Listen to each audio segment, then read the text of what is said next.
Shalom anak-anak semuanya, apa kabar kalian hari ini? Semoga saja keadaan kalian baik-baik saja.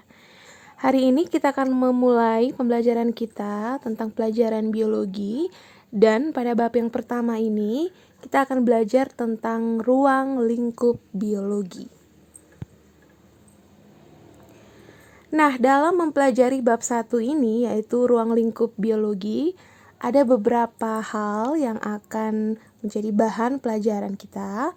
Yang pertama adalah pengertian biologi, lalu cabang-cabang ilmu biologi, manfaat mempelajari biologi, tingkat organisasi kehidupan dan juga permasalahannya, serta metode ilmiah.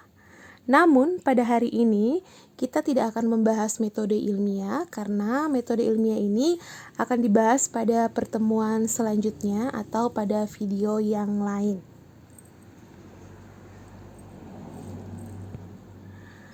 Nah, yang paling pertama, kalian harus tahu dulu apa itu biologi.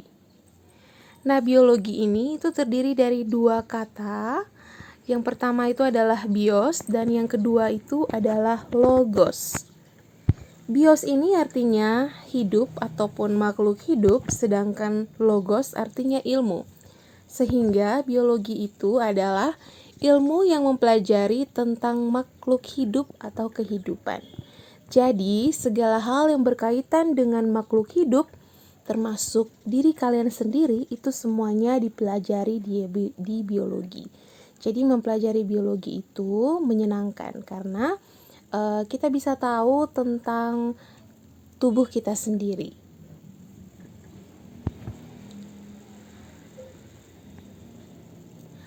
Lalu, karena biologi ini adalah ilmu yang mempelajari tentang kehidupan atau makhluk hidup, maka dia termasuk di dalam ilmu sains. Nah, oleh karena itu, kalian harus tahu juga ciri-ciri dari sains itu sendiri. Yang paling pertama adalah objek kajian dari ilmu sains, termasuk di dalamnya adalah biologi, itu adalah makhluk hidup. Nah, makhluk hidup ini bisa terdiri dari mikroorganisme, manusia, hewan, maupun tumbuhan. Lalu yang berikutnya merupakan hasil dari pengalaman empiris atau nyata. Jadi sesuatu yang benar-benar terjadi, bukan hayalan ataupun bukan berasal dari cerita dongeng.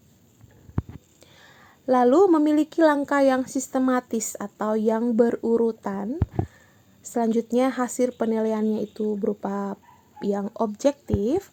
Dan yang terakhir, teori yang dihasilkan itu selalu berlaku secara umum.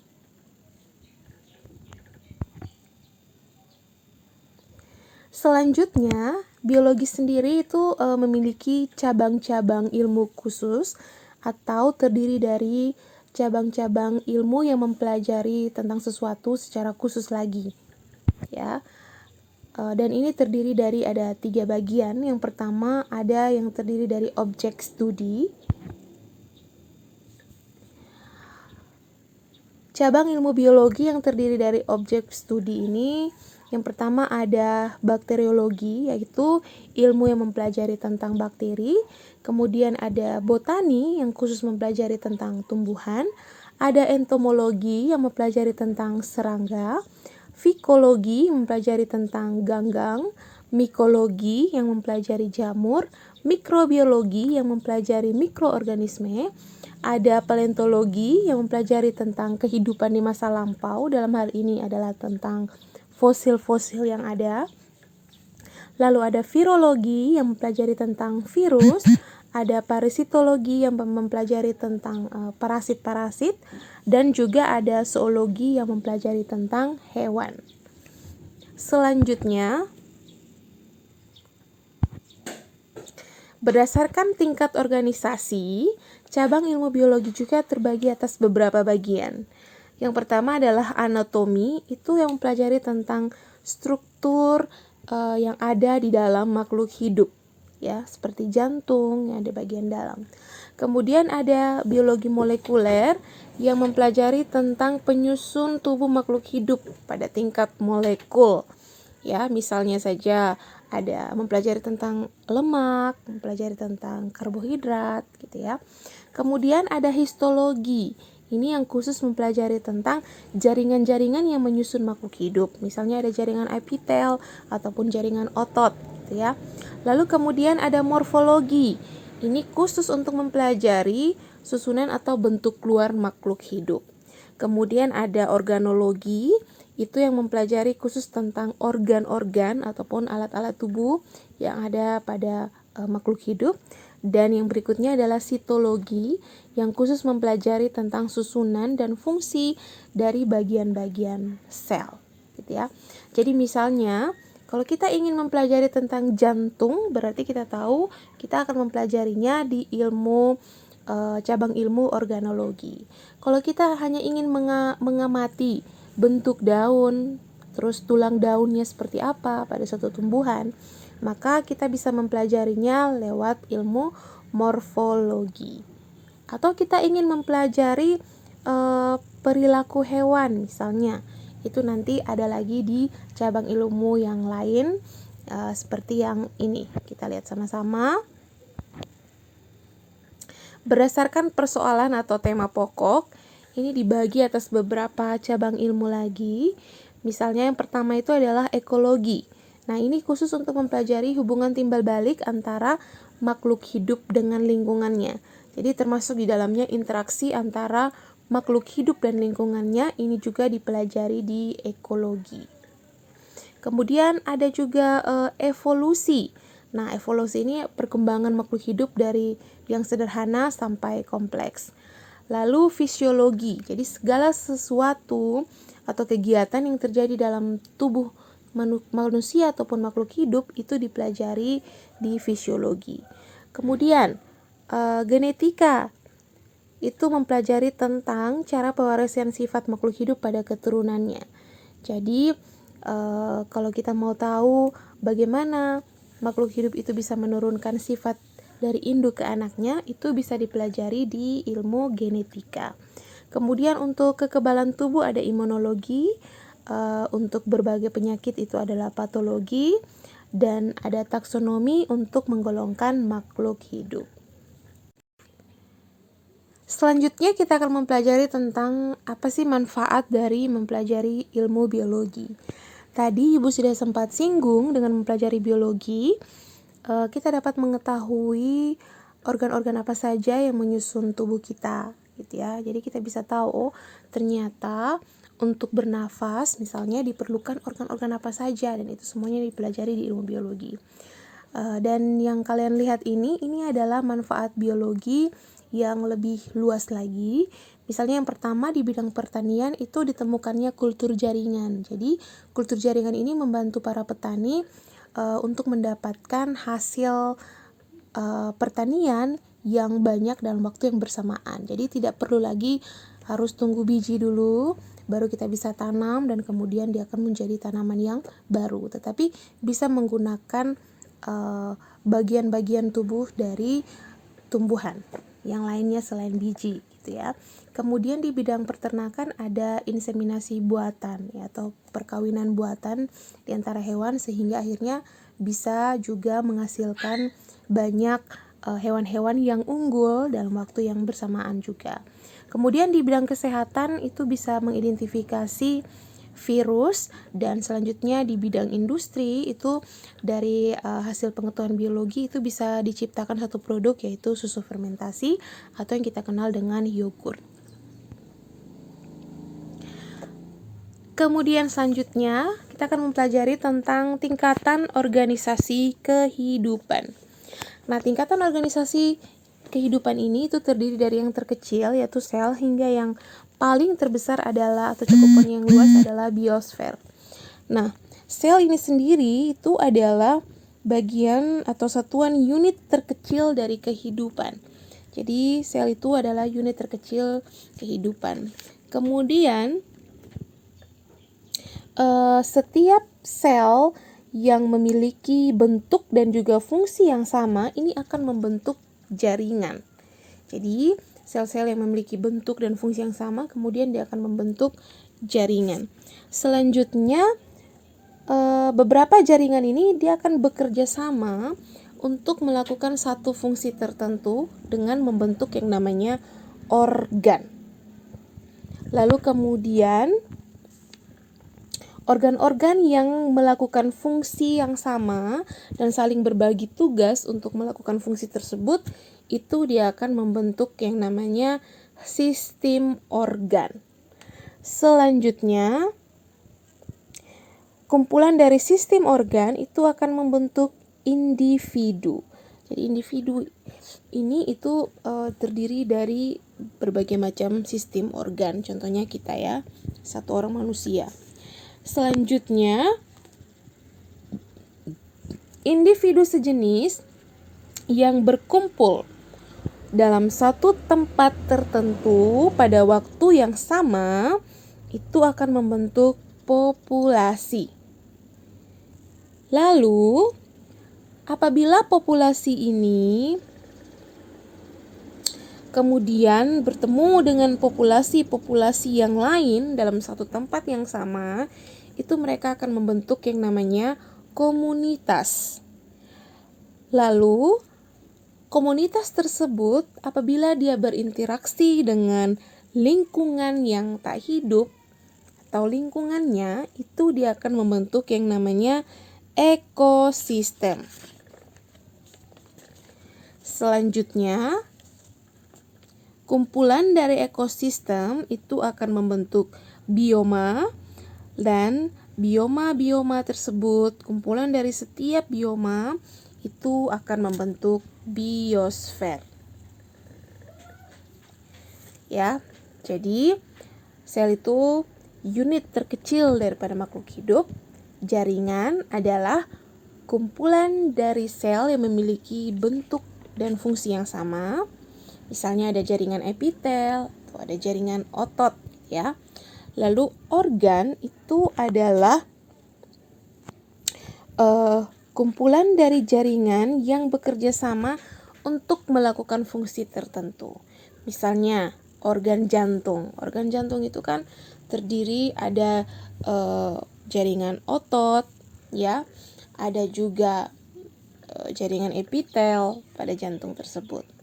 Kemudian ada sistem organ. Nah, sistem organ ini merupakan kumpulan dari organ-organ yang melakukan fungsi yang sama.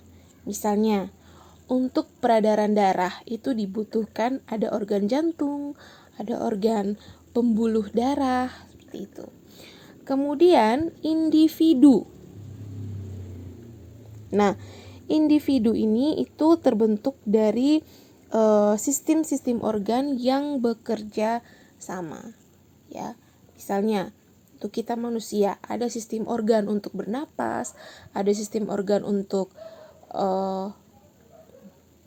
memompa darah ya, ada sistem organ untuk pencernaan, ada sistem organ untuk membuang zat sisa atau ekskresi dan sebagainya. Lalu selanjutnya populasi. Nah, populasi tadi kumpulan individu yang sejenis yang berada pada tempat dan waktu yang sama ya. Misalnya ada kalian misalnya di rumah, ada kalian, ada bapak, ada mama. Nah, itu bisa membentuk yang namanya populasi manusia. Kemudian komunitas itu adalah kumpulan dari populasi-populasi yang berbeda.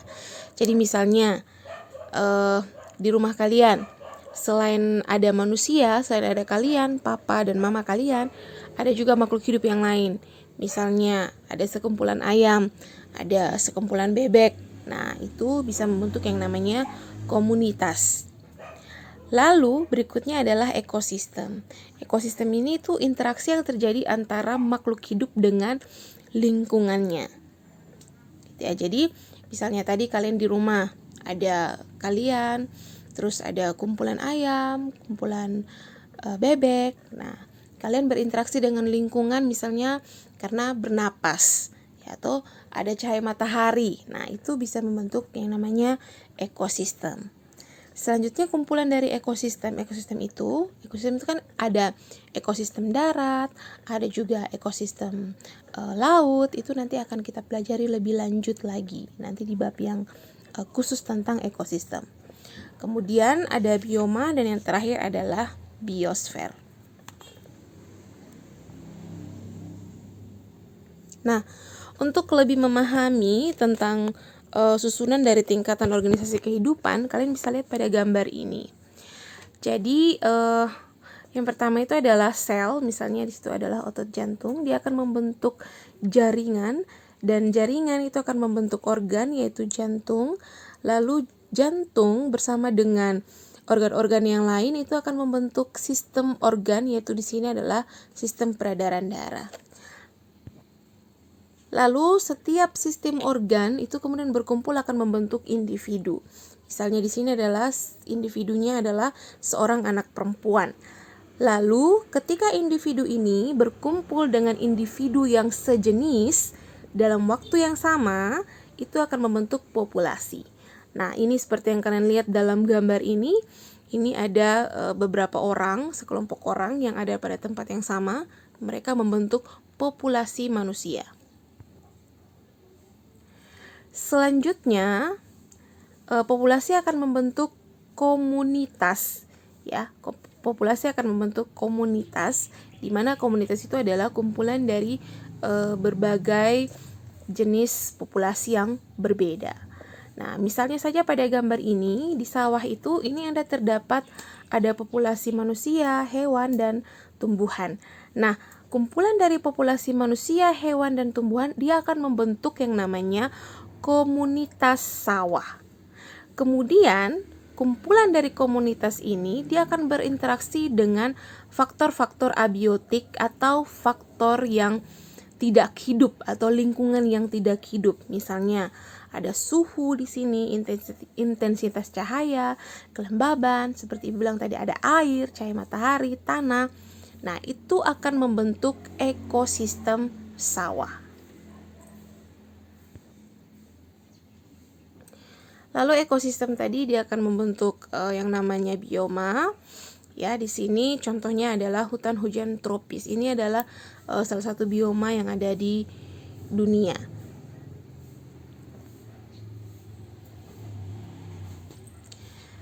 Ya, itu tadi tentang tingkatan organisasi kehidupan. Sekarang kita lanjut lagi pada apa saja permasalahan biologi pada tingkatan organisasi kehidupan tersebut. Nah, permasalahan biologi yang terjadi pada setiap tingkatan organisasi kehidupan ini itu pada umumnya merupakan penyakit ataupun kelainan-kelainan yang ada pada setiap tingkatan organisasi kehidupan. Misalnya, pada tingkat sel, itu biasanya permasalahannya adalah terjadinya degenerasi sel atau pertumbuhan sel yang tidak terkendali, yang sangat banyak, sehingga akhirnya sel-sel tersebut membentuk sel tumor atau kanker, bisa jadi penyakit. Kemudian pada tingkat jaringan, itu misalnya ada penyakit pada jaringan otot. Pada tingkat organ, ada penyakit atau kelainan pada tingkat organ, misalnya ada sakit jantung, kelainan ginjal, itu masuk di organ. Kemudian ada penyakit juga yang menyerang pada sistem organ dan juga pada individu. Lalu biasanya untuk pada umumnya pada tingkatan ekosistem sampai biosfer itu permasalahannya yang terjadi itu diakibatkan karena rusaknya lingkungan akibat bencana alam ataupun ulah dari manusia.